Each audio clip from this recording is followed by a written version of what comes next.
y a 3 ans, quand on est parti de Val-David, on essayait de sensibiliser les gens autour de nous, la municipalité, les parents, de la détresse que vivent les jeunes, euh, les adolescents. Et on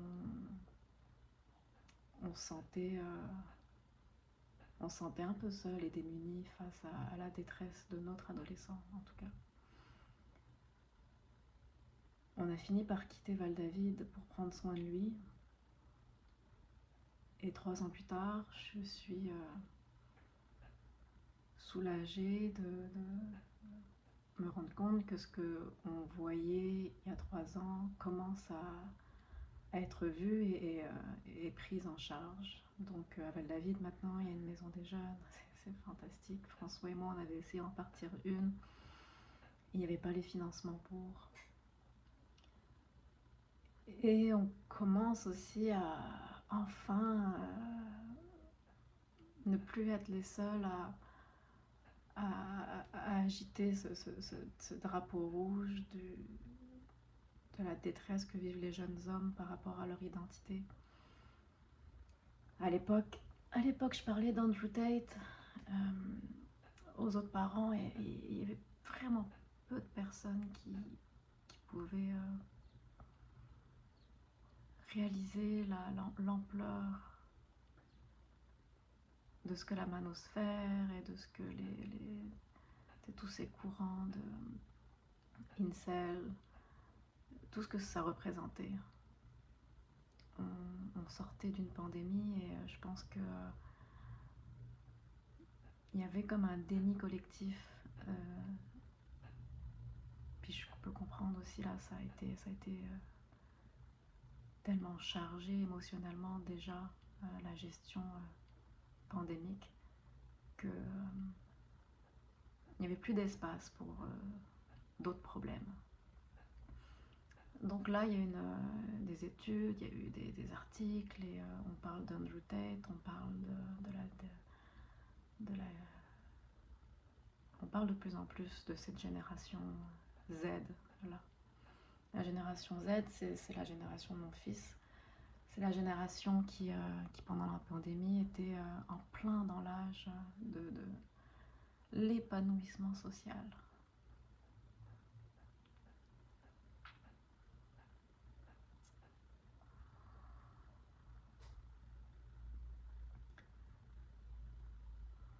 Ça fait longtemps que je veux faire cette vidéo et ça a pris vraiment de temps parce que c'est un sujet qui me touche énormément, qui est le sujet des difficultés d'être un homme aujourd'hui, un jeune homme. Et pourquoi je l'ai pas fait cette vidéo parce que d'une, je suis pas un jeune homme, obviously.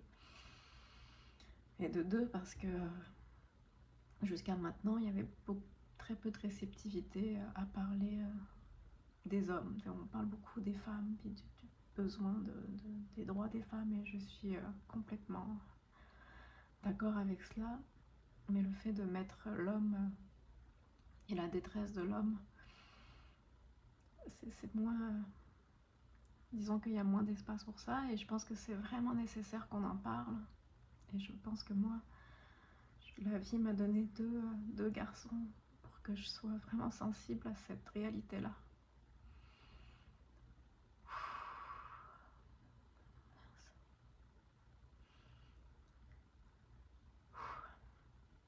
Je veux pas que la vidéo dure 1 heure, donc je vais essayer de me recollecter rapidement, étant donné que moi je peux pas faire de montage. Ok. Elio a appris samedi que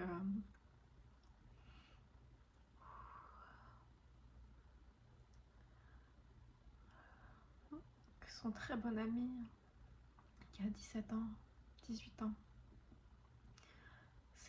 s'est enlevé la vie. Il a été retrouvé pendu en haut d'un immeuble.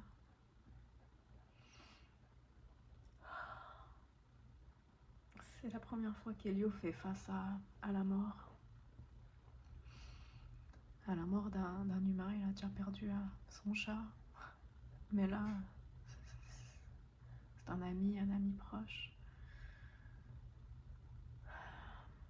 Et il a passé la soirée hier à pleurer dans mes bras.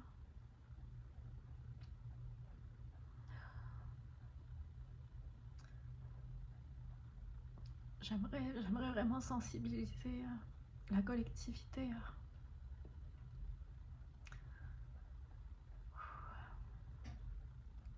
à la réalité que vivent les garçons.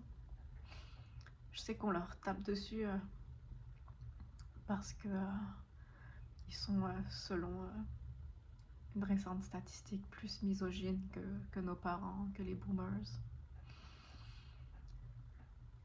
Mais ce qu'on oublie, c'est que ces enfants-là, pendant la pandémie, ont été enfermés avec pour seul contact avec le monde extérieur, avec pour seul contact leur téléphone.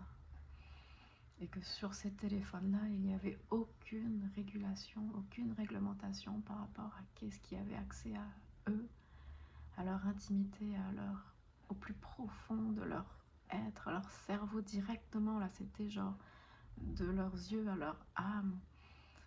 Il n'y avait aucun filtre de ce qui leur a été montré. Et moi, j'ai la chance d'avoir un garçon qui nous parle.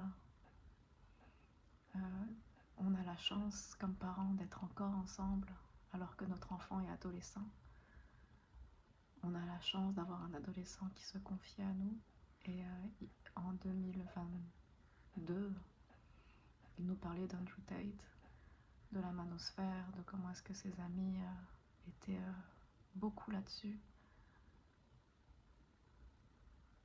Et on est allé voir ce que c'est avec François. Et c'était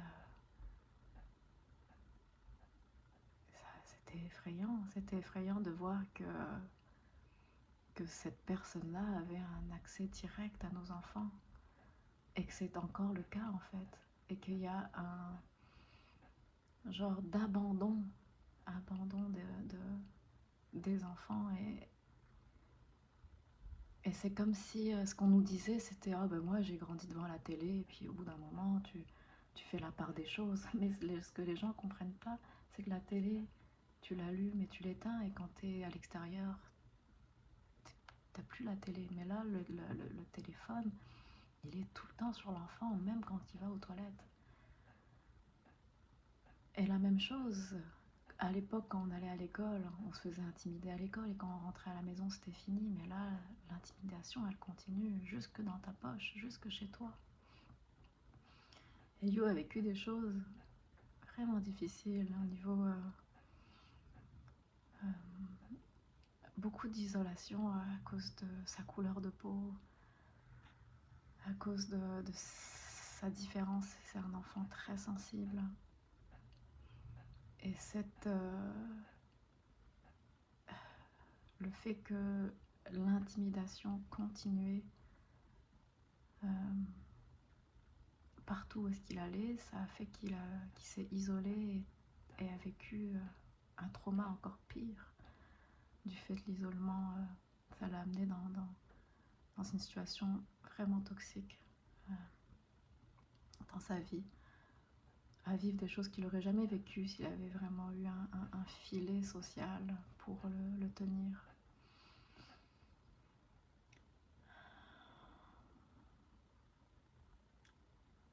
Que je suis la première à comprendre que les comportements patriarcaux de masculinité toxique, c'est de savoir à quel point c'est dommageable. J'ai été abusée dans l'enfance. J'ai mon premier petit copain, quand j'avais 17 ans, m'a battue pendant 2 ans. Puis c'était pas des gifles, là, c'était des coups de poing, des coups de genoux, des pertes de connaissance. Là. Donc,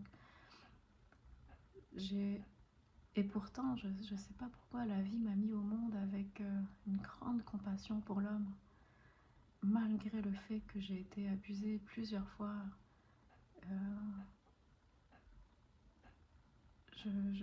Peut-être parce que j'ai grandi avec 3 frères et un père, et même si les abus ont commencé à la maison, on dirait que je suis née avec une capacité d'avoir de l'empathie pour l'homme. Et en plus, là, j'ai 2 fils. Ce dont je veux parler dans ma vidéo, c'est oui de la détresse de l'homme, mais c'est pas tant ma place d'en parler. Je pense que j'aimerais parler de la responsabilité de la femme. Et tu sais, je dis ces mots-là, puis je suis comme, oh my god, qu'est-ce que je dis là? Et tu sais, je pense que je peux parler de ça parce que je suis une femme, puis je suis une femme qui a été violentée par l'homme, mais je suis aussi une femme qui prend responsabilité. Il n'y a rien qui justifie les coups que j'ai reçus, il n'y a rien qui justifie les bris d'intimité qui se sont passés. J'essaye pas de justifier ça. J'ai dans mon processus de guérison le fait de voir, moi, quelle était ma part de responsabilité a fait partie du processus de guérison, et c'est ça que je veux partager aujourd'hui.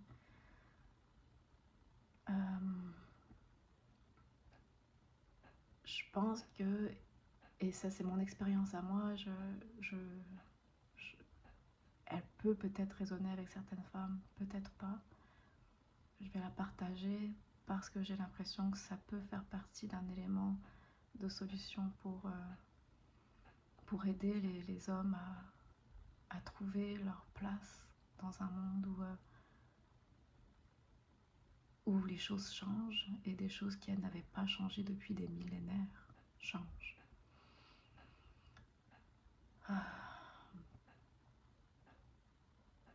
Quand j'ai...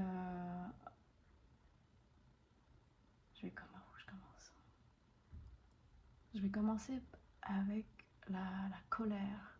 La colère qui m'habitait. C'était une rage envers les hommes. Et c'était pas tant même une rage qui m'habitait parce que j'avais été abusée, parce que ça avait été refoulé en moi. J'avais pas tant ça dans la conscience. Je pense que cette rage même était inconsciente. Il y avait quelque chose que je portais au niveau du collectif féminin qui m'habitait et qui était ce refoulement, cette répression de ma féminité. Et c'était moi qui l'a refoulé, là, qui l'a réprimé, parce que je pense que des millénaires de répression ont fait que je suis née réprimée. Moi, la façon dont j'ai appris la médecine et j'ai reçu la médecine, j'ai grandi avec des parents qui avaient une conscience systémique de la maladie, qui comprenaient que nos schémas personnels étaient induits par des schémas collectifs, et mon père s'est engagé en politique.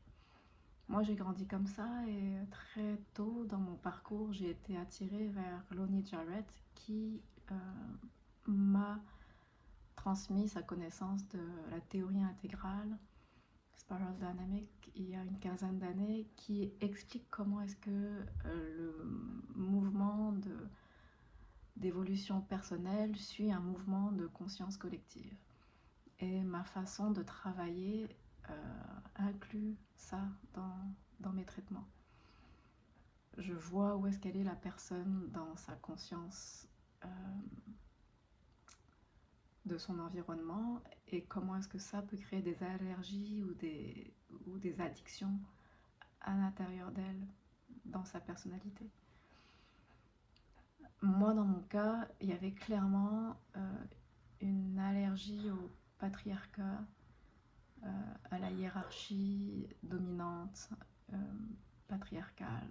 Et il a fallu moi-même que je me sépare de mon propre père que je traverse l'océan pour pouvoir vraiment déployer mes ailes puis trouver ma propre personnalité. C'est mon chien qu'on entend. Ce à quoi je veux en arriver, c'est que en ce moment, il y a énormément d'énergie qui est mise dans l'empuissancement de la femme. Et c'est magnifique de voir toutes ces jeunes femmes qui sont tellement belles là, et fortes et elles ont des limites claires et elles ont des besoins clairs. Et pour les hommes, les jeunes hommes, qui sont nés beaucoup plus sensibles que leurs parents, on se le cachera pas là, c'est une réalité qu'il y a une sensibilité qui est présente dans notre société, une sensibilité qui est nécessaire. Ça a été ridiculisé avec le wokisme, et puis le wokisme est devenu un mot dont on ne connaît même plus l'origine. Mais au départ, cette sensibilité-là, elle est venue comme une médecine, elle est venue pour réveiller l'ensemble de la colonne, l'ensemble de la spirale, de la conscience. Il y avait une insensibilité qui était présente, et cette hypersensibilité qui est venue pour balancer ça a été complètement ridiculisée. Et aujourd'hui, on nous pousse à aller de l'autre côté, à revenir de l'autre côté. Et je pense que ce qu'on perd avec l'eau du bain, c'est le bébé, c'est la sensibilité. Et je pense le pourquoi est-ce que tous ces jeunes hommes vont vers le masculinisme toxique et le retour vers la misogynie, c'est parce que cette sensibilité-là, elle a été heurtée, et ils reviennent vers ce qui est sécuritaire et ce qui est connu, qui est l'ancien schéma, parce que le nouveau schéma n'est pas là pour les recevoir. Et pour moi, le nouveau schéma,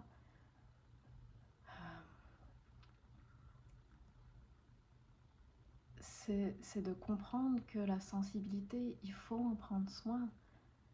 Moi, ce qui m'a dégoûtée pendant le mouvement MeToo, c'est correct qu'on ait dénoncé nos porcs, là.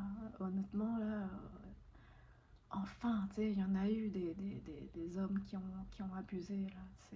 Mais j'ai été tellement de fois abusée. Et c'était pas juste des mains sur la fesse, là.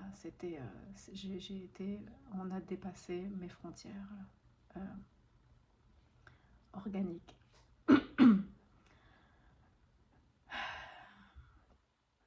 Ce que je veux dire par là, c'est que les hommes qui ont reconnu le fait que poser une main sur la fesse, ou que de dire des choses cochonnes, ou d'avoir fait des attouchements, les hommes qui ont reconnu leur tort se sont fait rentrer dedans. Mais alors, rentrer dedans.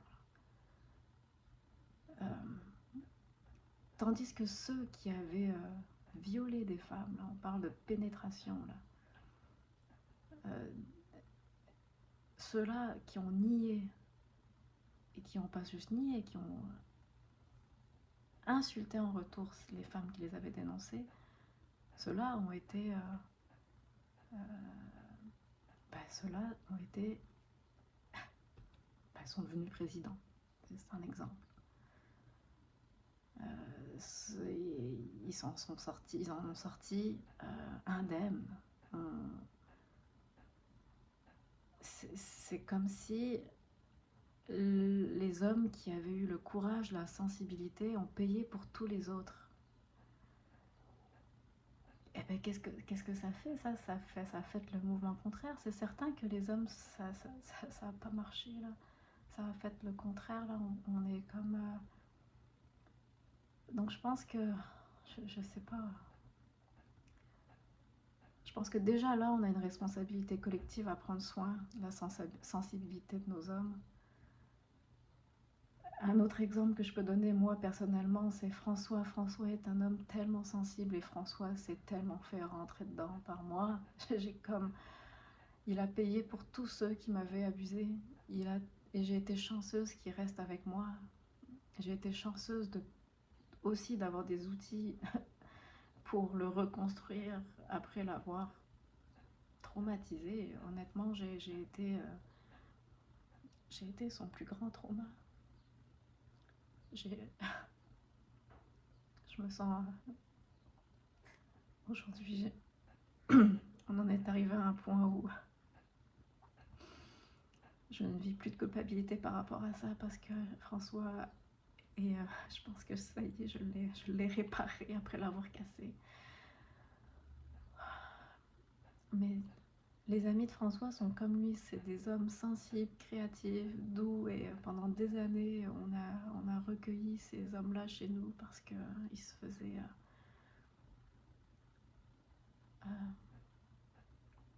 parce qu'à la maison, avec leur conjointe, c'était difficile. C'était difficile parce qu'il y avait en elle cette même colère qu'il y avait en moi. Et je comprends tellement ce qui s'est passé chez eux et j'ai aucun jugement parce que j'étais tellement, tellement là. Mais je pense que comme femme, elle est là notre responsabilité.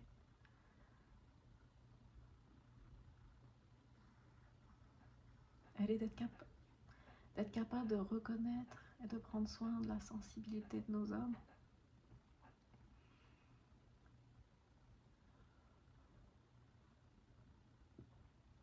Si François n'avait pas été l'homme qu'il était, j'aurais pas été la femme que je suis devenue.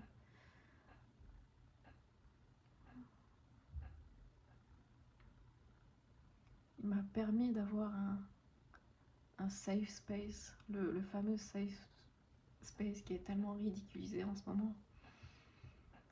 Mais c'est tellement nécessaire d'avoir cet espace-là sécuritaire pour que j'ai pu enfin exprimer toute la souffrance que je portais. J'étais en sécurité avec cet homme-là. Et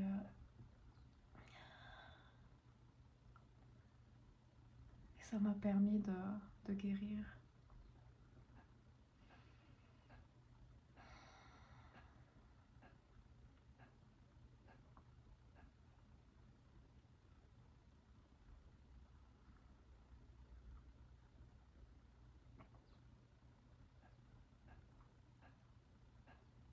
Je pense que les hommes sont plus sensibles que ce que l'on pense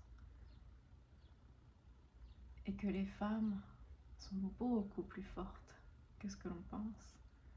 Et en fait même, je pense qu'on ne réalise pas encore la puissance de la femme.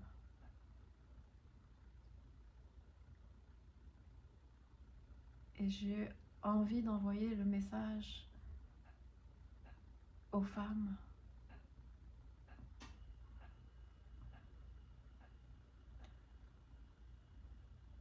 de ne pas oublier notre douceur quand cette puissance-là va nous revenir.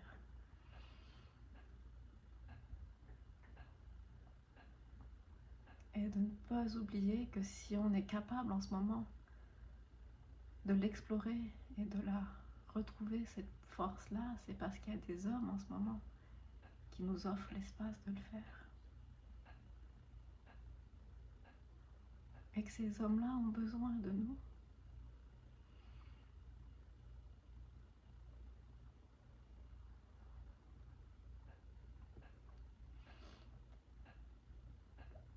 Et que le nouveau monde, c'est pas le retour, la puissance de la femme, c'est vraiment le retour de la puissance de la femme avec la naissance de la sensibilité de l'homme. C'est vraiment un mouvement conjoint, c'est l'union des polarités. Le nouveau monde, c'est ni le retour à l'homme, ni le retour de la femme, c'est vraiment l'union des deux.